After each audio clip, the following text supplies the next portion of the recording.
티베트 불교입니다. 티베트 불교는 인도의 대성 불교의 한 줄기가 들어와 티베트 지역의 샤머니즘 등 전통 종교와 결합되어 형성된 불교로 한국의 불교와는 상당히 다르고 독특합니다. 이 종교는 티베트인들의 삶의 전부로 종교 지도자가 정치를 대표하고 탑돌이, 오체투지 등 종교 활동을 일상에서 그렇게 진심으로 하는 걸 보면 현대라는 시대에는 지나칠 정도의 종교적이다 라는 생각도 해봅니다. 관심이 있어 조금 공부하고 정리를 해봤고요. 티베트와 티베트 주변 동티베트에 10대, 20대 사찰 등 많은 얘기가 있습니다. 어쨌든 저는 그중 몇 개 사찰과 수도원을 방문하였습니다. 유명한 포탈라궁, 타시룸포 사원, 조캉 사원, 세라 수도원 등은 방문하였고 드레풍 사원, 라브랑 사원, 오명 불학원 등은 가보지를 못했습니다. 다음을 위해 남겨놓았습니다. 여기에서는 티베트 불교는 어떤 것인가, 그리고 제가 방문한 6개의 티베트 사찰을 정리해 보았습니다.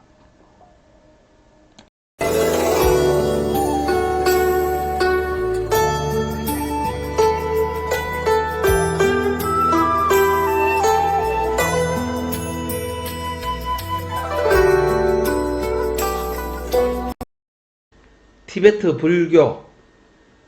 티베트 불교는 참 독특하죠. 불교는 인도로부터 전래되었고 기본적으로 대승 불교의 종파인데 고대로부터 존재한 토착 샤머니즘 신앙, 그러니까 나무에는 나무신이 있고 물에는 물신이 있고 바람에는 바람신이 있다는 샤머니즘이죠. 그 토착 샤머니즘하고 결합한 데다가 밀교 방식의 수행법을 추구하면서 티베트는 티베트 특유의 문화인 티베트 불교로 발전하였습니다. 밀교는 말 그대로 인문 의례를 거친 수행자들에게만 전해지는 비밀의 가르침이다. 그래서 대승 불교 틀 속에서 샤머니즘 그리고 그들만의 밀교 비밀의 가르침이 합쳐진 독특한 불교로 자리매김해 왔습니다.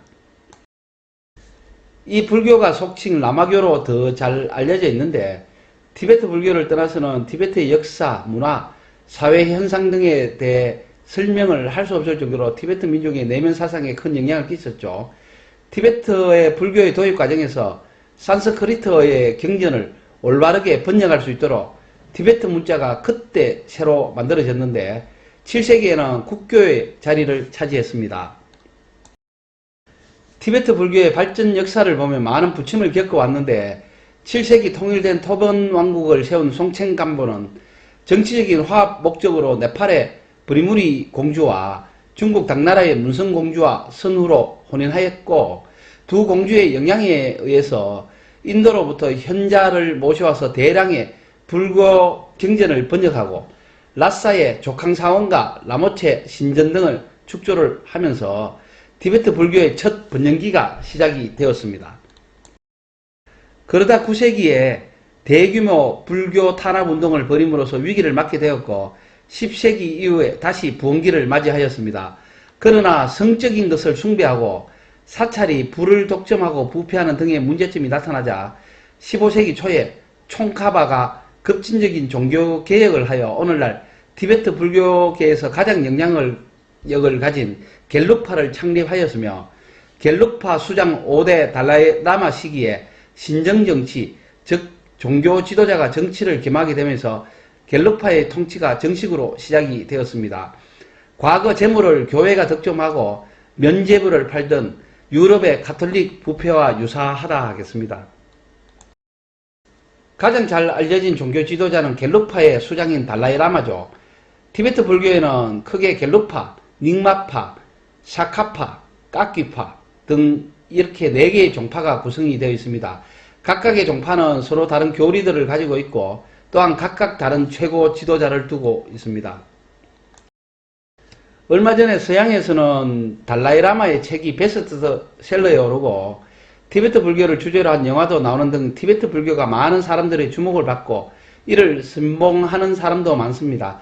가장 두드러진 예가 미국의 영화배우 리처드 기어 같은 사람이죠. 티베트 불교의 특징을 보면 한마디로 힘든 수행 방법이다 라고 하겠습니다. 그것도 골 때리게 힘든 수행 방법이죠. 첫 번째는 만다라라고 하는 반복 암송으로 산매의 경지에 들어가는 겁니다. 티베트 불교에서 가장 두드러진 특징은 주스를 많이 외우고 주문을 많이 외우는 겁니다. 가장 많이 외우는 주문은 한국어 발음으로 옴마니 반매흠입니다. 문자적인 뜻은 옴은 연꽃 속에 있는 보석이고 흠은 티베트인의 수호신격인 관세음보살을 부르는 것입니다. 그러나 일반인은 이런 뜻과는 상관없이 그냥 많이 외우기만 하면 그 자체로 영음을 얻을 수 있다고 믿습니다. 심지어 입으로 외우는 것만으로는 부족하다 생각하여 납작한 깡통에 주문을 많이 써놓고 깡통 가운데를 뚫어 손잡이를 끼워 깡통의 그 한쪽에 줄을 단 다음 손잡이를 잡고 깡통을 돌리는데 기도바퀴라고 하죠. 이렇게 휴대용뿐만 아니라 문명을 위해 불교 경전 마니차를 만들었고 마니차를 계속 돌립니다. 그리고 그 티베트에 가면 펄럭이는 깃발들을 많이 볼 수 있는데 타르초라고 합니다. 타르초를 설치하는 의미가 바람에 날리는 타르초의 경문 내용이 바람에 실려서 중생들에게 잘 전달되어 중생들이 해탈되기를 바라는 것이라고 하죠. 그리고 두 번째 특징은 반복 암송의 기도 외에 수도원의 밀교 수행입니다. 성불관, 즉 의식적으로 나도 노력하면 부처가 될 수 있다, 해탈할 수 있다, 그것도 1년 만에. 그래서 티베트의 수도원에 가면 공부하고 수행하는 스님을 많이 볼 수 있는데 그냥 목표 없이 단순하게 하는 것이 아니라 람림, 즉 스승을 통한 단계적 수행법이라는 룰이 있습니다. 람림의 람은 길이고 림은 단계라는 뜻입니다. 람림은 밀교 수행으로 들어가기 전에 반드시 거쳐야 할 준비 단계로 깨달음으로 이끄는 단계적 수행법이다, 이렇게 이해를 합니다. 스승은 제자의 의식이 어느 정도에 이르러졌는지를 판단해서 그에 알맞은 수행 방법과 다음 단계로 넘어갈 시기를 정합니다. 수행자의 마음가짐에 따라 초급과 중급, 고급의 세 종류로 나눌 수 있는데 초급은 다음 생에 좋은 곳에 태어나기를 바라면서 수행하는 사람, 중급은 자신의 윤회의 고통에서 벗어나기를 목적으로 수행하는 사람, 고급은 모든 중생들을 윤회에서 해탈시키기 위해서 붓다의 경지에 오르고 싶어하는 사람이죠. 그래서 티베트 사찰에 가면 수년, 아니 수십 년, 일평생 동안 힘들게 고행을 통해서 공부하고 수행하는 라마승들을 많이 볼 수 있는데 이러한 과정을 밟기 때문입니다. 세 번째 수행법으로는 오체투지가 있습니다. 이거 정말 골 때리는 거죠.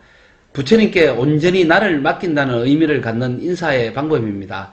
오체는 머리, 다리, 팔, 가슴, 배의 5부분이고 밀교 계통에서는 스스로 고통을 겪으면서 수행하는 방법이죠.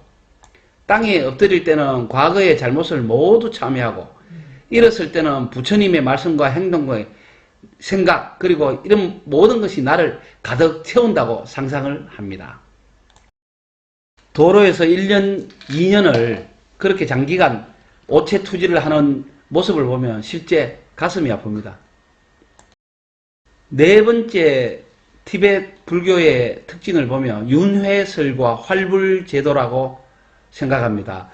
윤회설은 티베트 종교의 기본 사상이죠. 어느 정도까지인가 하면 모든 중생이 숨없이 많은 전생 중에 어느 생에선가 한 번쯤은 내 어머니였다. 어머니로서 내게 사랑을 베풀고 보살펴 주었던 분들이 지금도 윤회 속을 떠돌며 고통을 당하는 중생으로 살고 있으니 내가 잘 이끌어야겠다라고 생각하는 거죠. 그리고 오체투지 등 지금의 고된 수행의 목적이 다음 생에 잘되게 해달라는 것입니다. 그러면 지금의 생은 포기하는 겁니까? 그리고 살아있는 부처 달라이라마, 판첸라마가 있습니다. 달라이라마는 관세음보살이 환생한 것이고 판첸라마는 아미타불이 환생한 거래요. 달라이라마는 14대, 판첸라마는 10대 살아있는 부처. 다른 분들은 어떻게 생각하실지. 수행을 오래 한 사람을 럼포체, 살아있는 부처의 화신, 활불이라 합니다. 참스승, 대고승이라고 하죠. 밀교 수행은 욕망과 질투와 혐오 등의 인간적인 기본적인 욕망들을 거부하기보다는 오히려 그것들을 건전하고 유익한 힘으로 변화시킨다는 겁니다. 티베트 불교의 성적인 묘사를 한 불상, 악마의 형상을 한 불상 등을 자주 보게 되는데, 이런 게 근본을 부정하는 게 아니라 인정을 하고 난 다음에 나에게 유리하도록 변화를 주는 거죠. 티베트 불교의 특징이 되겠습니다.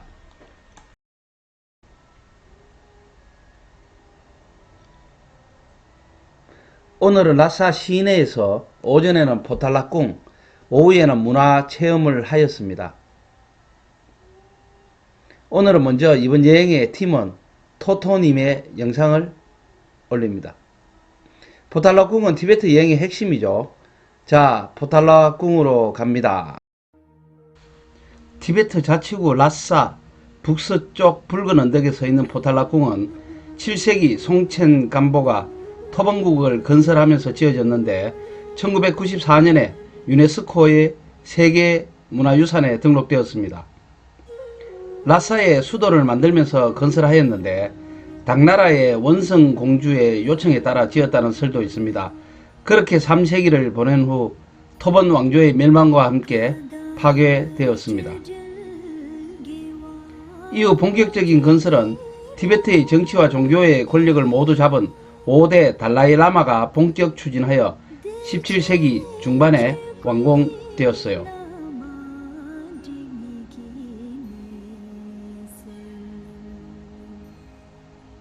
이후 현재 14대 달라이 라마가 인도에 망명할 때까지 약 300년간 티베트의 정치, 종교의 중심지가 되었습니다. 포탈라궁은 포탈라카, 관음보살이 산다고 전해지는 산이죠. 원래 인도 남부의 산 이름입니다. 인도 말입니다.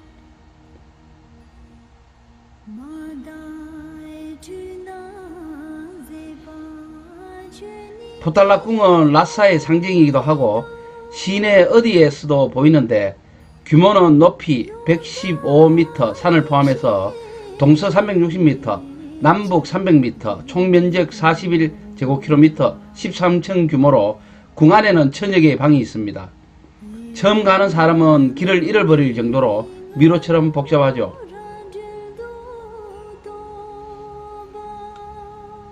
또한 붉은 궁전과 백색 궁전으로 구성되어 있는데, 붉은 궁전은 주요하게 종교활동을 진행하는 곳이며 역대 달라이 라마의 불당과 각 대불이 있고 탑은 금과 보석으로 호화롭게 장식이 되어 있습니다.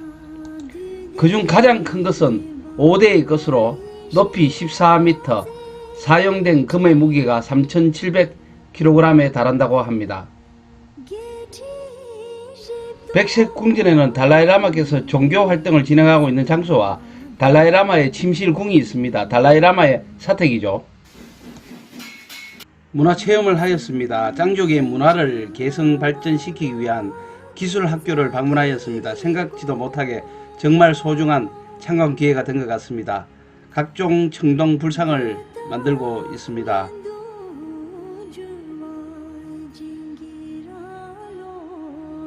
불교의 경전을 이제 수작업으로 또 만드는 모습을 보았습니다. 전통을 개성하는 그런 발전시키는 노력이 아주 너무 멋있게 보입니다.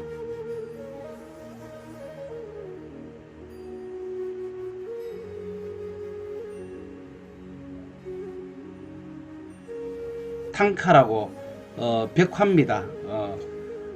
이를 이제 벽에 그리기 전에 여기서 이제 먼저 그리는 거죠. 짱족도 기만민족으로 자꾸 이동하기 때문에 휴대하기 편하도록 천에 그리고 다녔다고 합니다. 벽에 거는 벽화가 아니라 한 올 한 올씩 아주 정교하게 그립니다.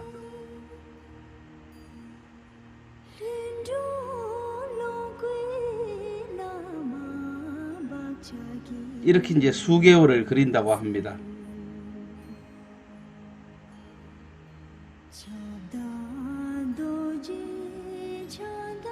그 노력이 너무 가상하게 보입니다. 진짜 예술이죠. 자, 시내 바르코르 거리로 와서 하루를 정리합니다.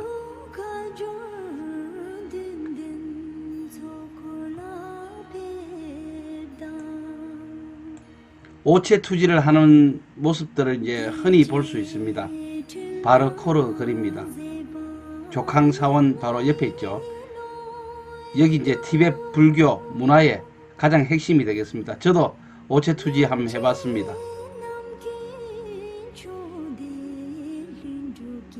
자, 석양이 뉘엿뉘엿 넘어가는 이제 저녁 무렵입니다. 저녁은 라사 시내의 한국 식당을 찾았습니다. 중국 교포분이 하는 식당이 있더라고요. 거기에서 이제 현지 맥주와 그리고 쌀보리로 만든 그 칭커로 만든 맥주 그리고 백주도 한 병 깠습니다. 야크 고기를 먹었습니다. 맛이 그런대로 괜찮았습니다. 야크 고기입니다. 자, 여기가 조캉사월입니다. 오늘이 음력으로 4월 초파일 부처님 오신 날이죠. 사찰을 방문했으니 참 의미가 크다 하겠습니다. 그 유명한 조캉사원입니다. 조캉사원, 조캉은 부처의 사원이라는 뜻으로 티베트에서 제일 신성하고 제일 오래된 사원으로서 라사 구시가지의 중심에 위치하고 있습니다. 2000년에 세계문화유산으로 등록되었으며 짱족 외지인들이 라사에 오는 목적은 대부분 조캉사원에 들리기 위해 오는 것이다 라고 보면 됩니다. 원래 여기는 호수지역이었는데 풍수지리가 좋아 호수를 매립하여 사원을 건축하였다고 합니다. 기원 7세기에 당나라 문성공주가 가져온 석가모니상을 모시기 위하여 송첸깜포 왕이 세운 것으로 나중에 수리 및 정축을 거쳐 거대한 사찰 단지를 형성했습니다. 문성공주가 가져온 석가모니상은 석가모니의 12세 현상을 한 등신불로서 그때 시대가 당나라 때인데 당나라 태종이 이 불상을 티베트에 주어 매우 후회했다고 합니다. 이 조캉사원의 역사는 1300년 정도 되는데 문화대혁명 당시 많은 부분이 파괴되지 않아 원형을 유지하는 것이 있는 반면에 상당 부분도 그때 파괴되어 지금은 없거나 새로 만들었다고 합니다.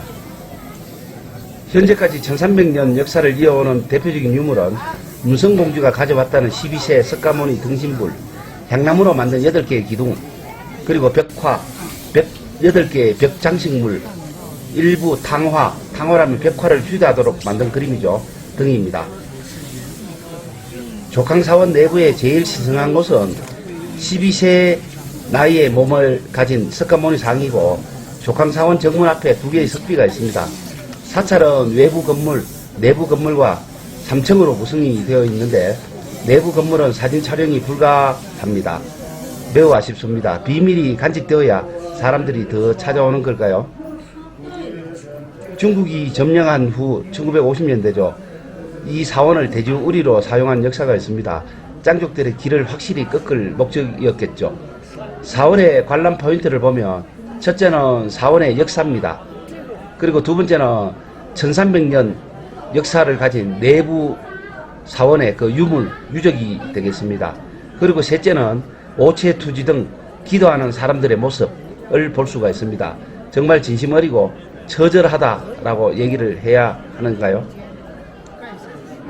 오체투지를 할 때 줄을 무릎에 묶는 경우가 있고 안 묶는 경우가 있습니다.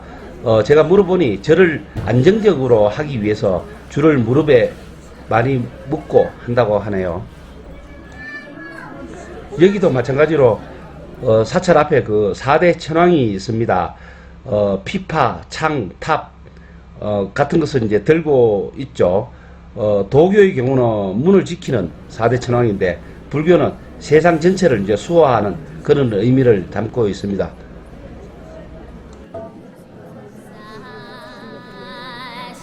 这是油吗？啊，是油。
세라 수도원입니다.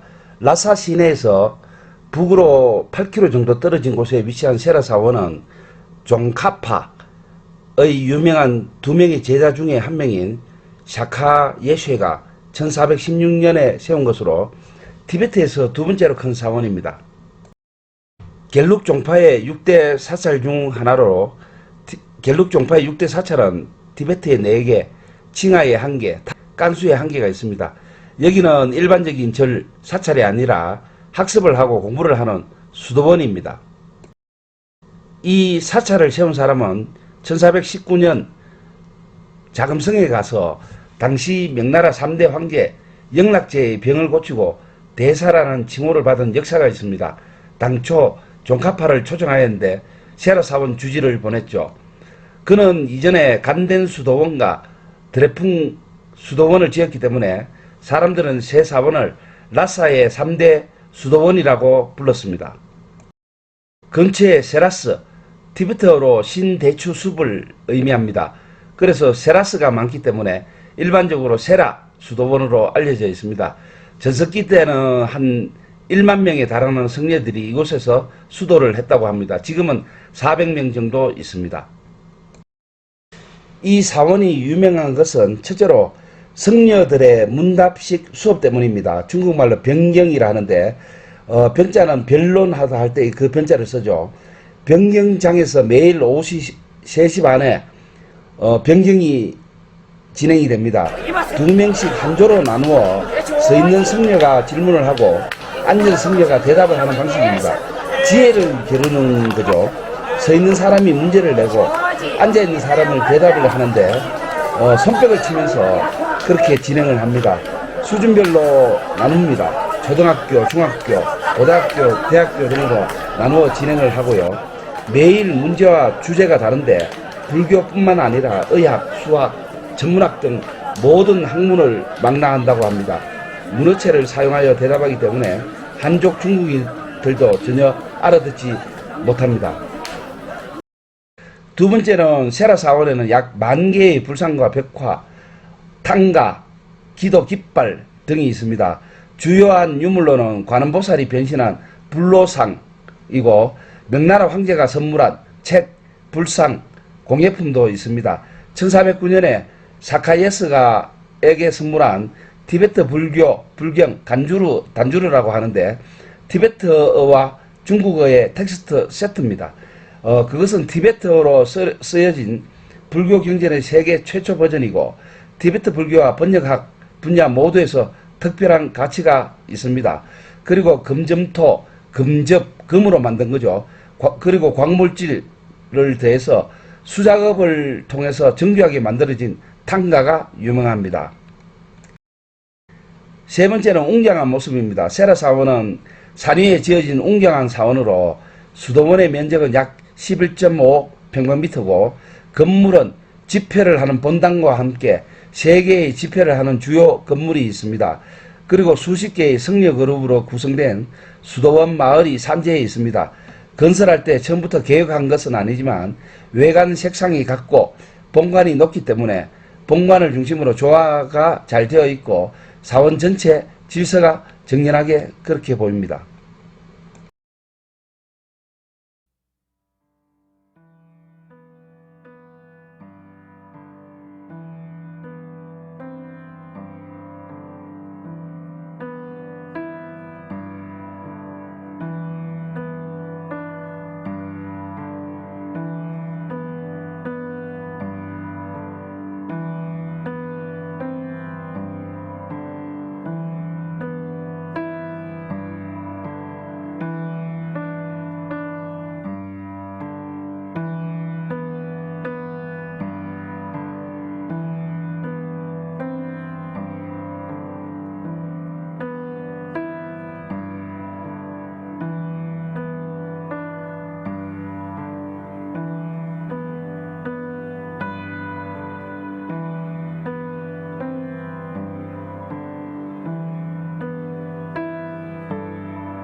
11차입니다. 르카즈 시내에 있는 자시룸부 수도원을 방문하고 350km를 달려 다시 라사로 돌아갑니다. 자시룸부 사원은 모든 세대, 현재 11대까지의 판첸 라마의 거주지면서 티베트 불교 겔룩 종파의 6대 수도원 중 하나로 최대 크기의 사원입니다.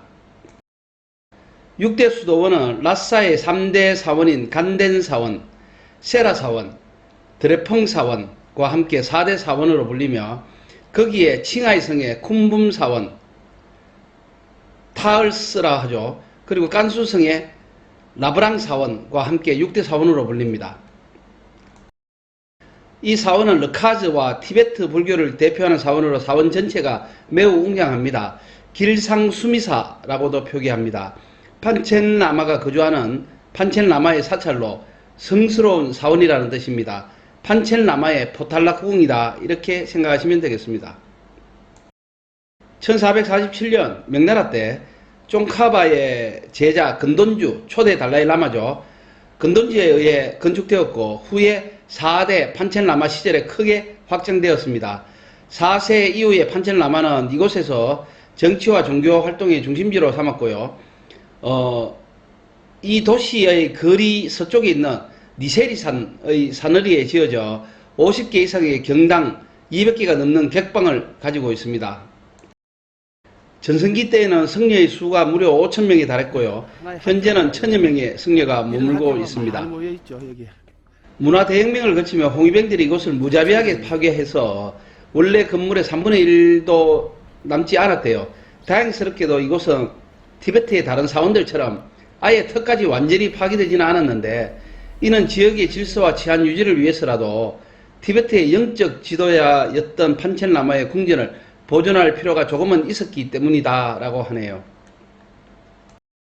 이 사원의 관람 포인트를 보면 크게 한 3가지로 볼 수 있는데 첫째는 5개 주요 건물을 관람하는 것입니다.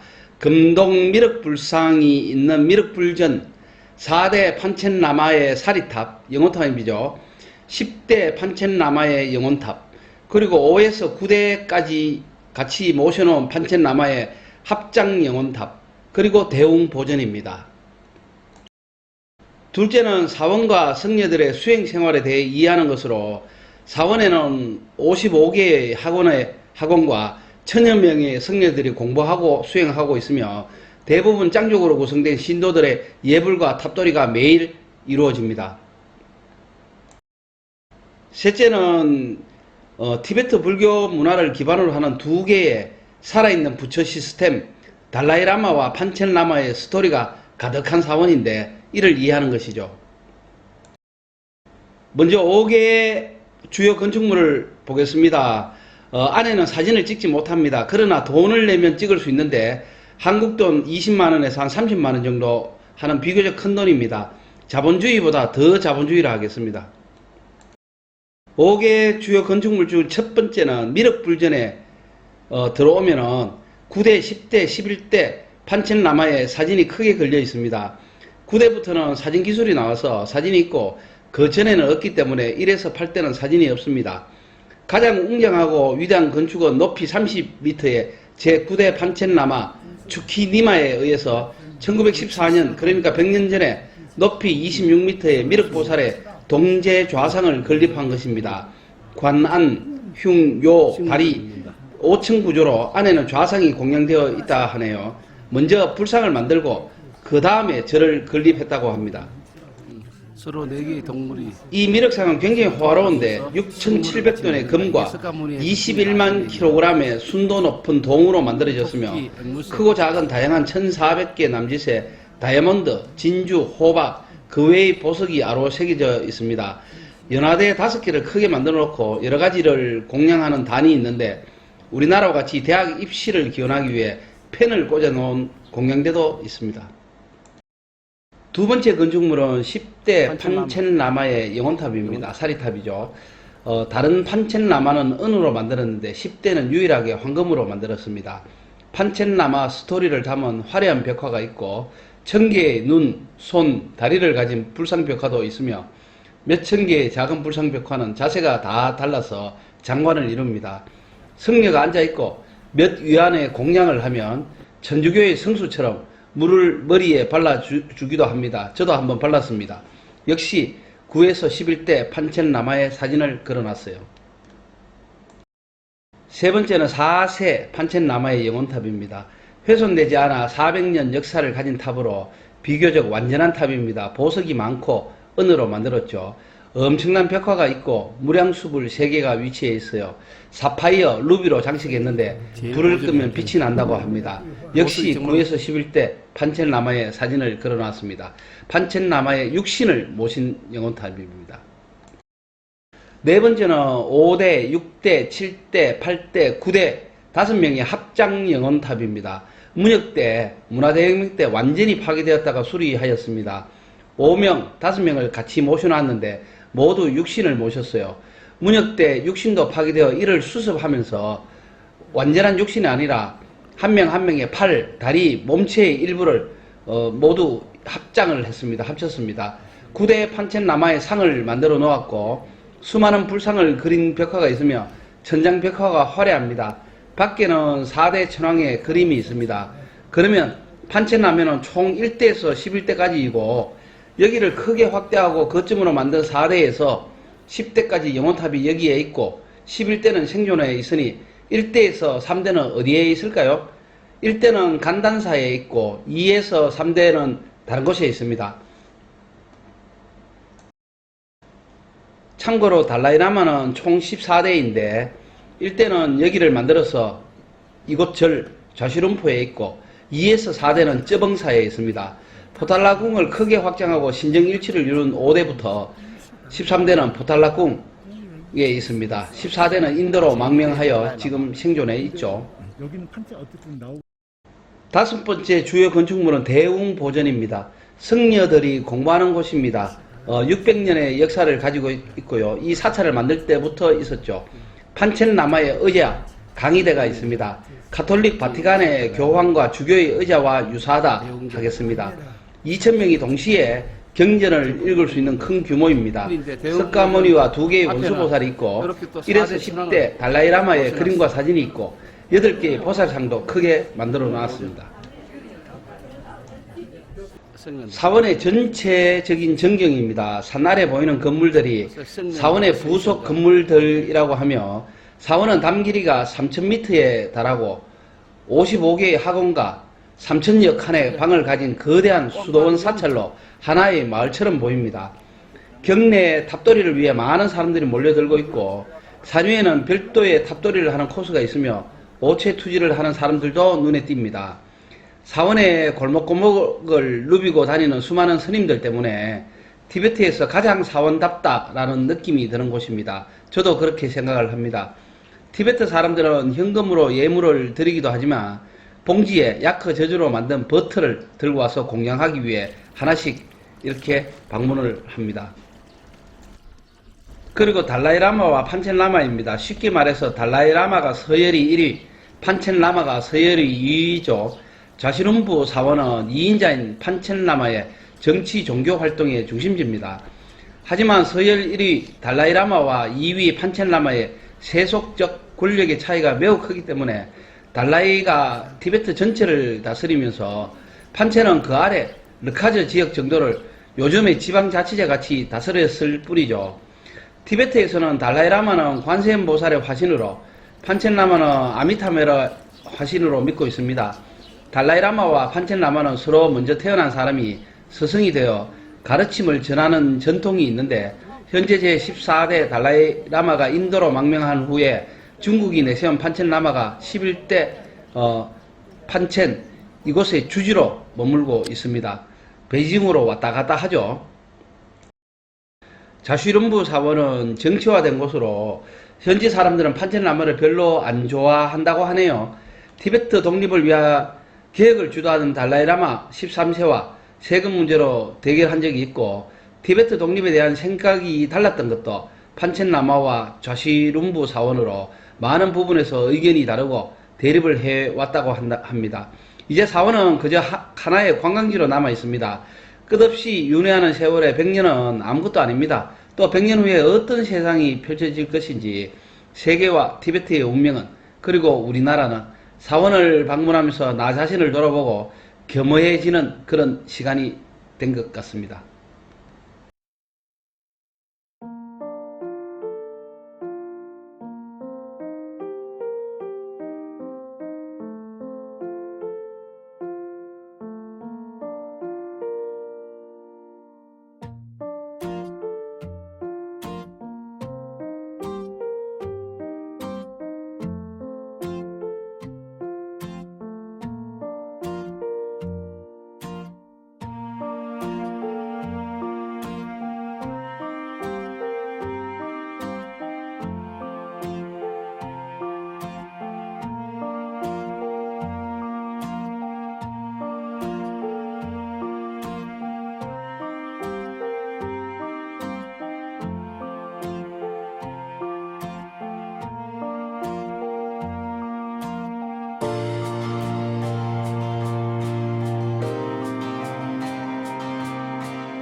롱부 사원은 1901년에 설립된 100년이 넘는 사찰입니다.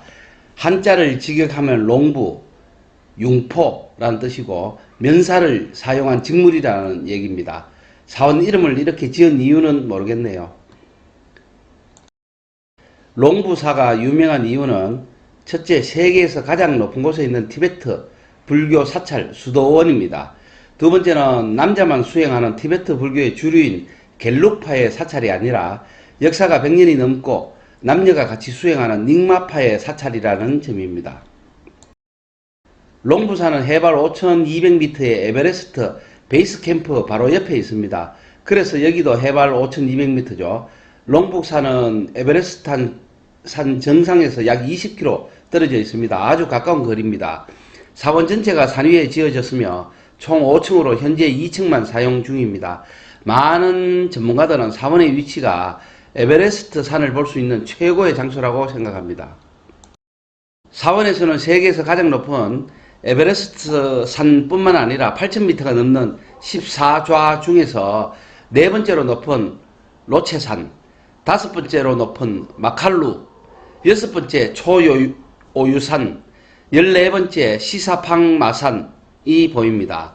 그리고 사원 기슭에 롱부강이 흐르는데 에베레스트의 동, 중, 서쪽에 세 개의 빙하의 녹은 물에 의해 형성된 빙하강입니다.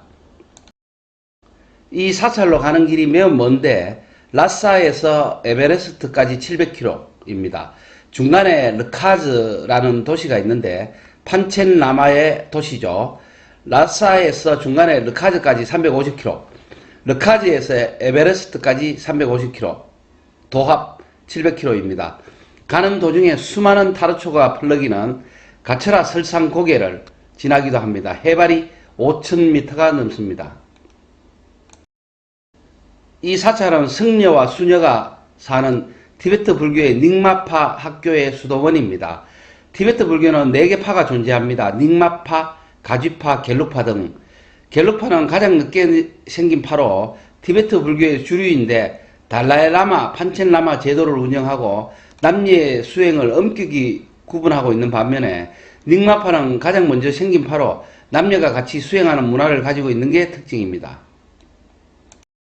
전설에 따르면 닉마파를 만든 파드바, 삼바바 등 많은 고승들이 에베레스트 지역에서 수행했다고 합니다.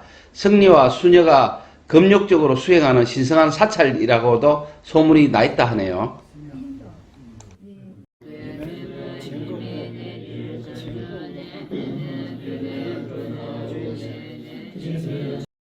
제가 방문하는 지금 50명 정도의 승려와 비구니가 있습니다. 한때 이곳에서는 500명의 승려와 비구니가 살았다고 합니다. 처음에 절을 이렇게 높게 지은 이유는 주로 이곳이 조용했기 때문이라고 합니다. 그러나 최근 몇 년 동안 에베레스트 산 관광의 인기가 높아짐에 따라 아주 시끄러운 곳이 되어버렸죠. 문화대혁명 기간 동안 홍위병은 롱북사를 파괴했습니다. 완전히 파괴했습니다. 그래서 대부분이 최근 20, 30년에 수리해서 지은 새로운 건물입니다. 2015년 4월에 강력한 지진이 네팔을 강타했죠. 그때도 여기 영향을 받았습니다. 그러나 별 피해는 없다고 하네요. 최근 에베레스트를 보러 오는 관광객들이 늘면서 상업화되어 여행객들의 방문을 위한 입장료 수입 확대를 추진하고 있고 여관, 식료품 등을 운영하면서 사찰을 중축하거나 수리를 하고 있습니다. 역시 돈 앞에는 장사가 없는 듯 합니다. 이 사찰은 비교적 개방적이어서 승려들이 공부하는 모습을 볼 수도 있었습니다.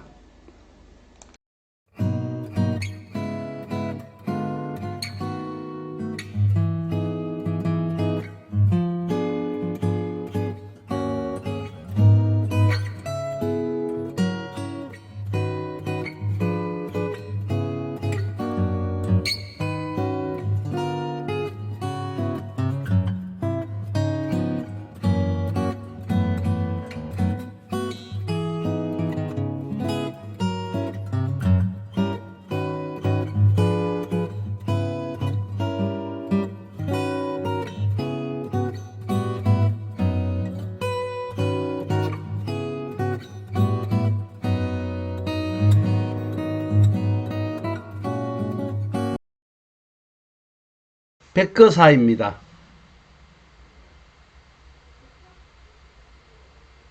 백거사 주 법당이죠.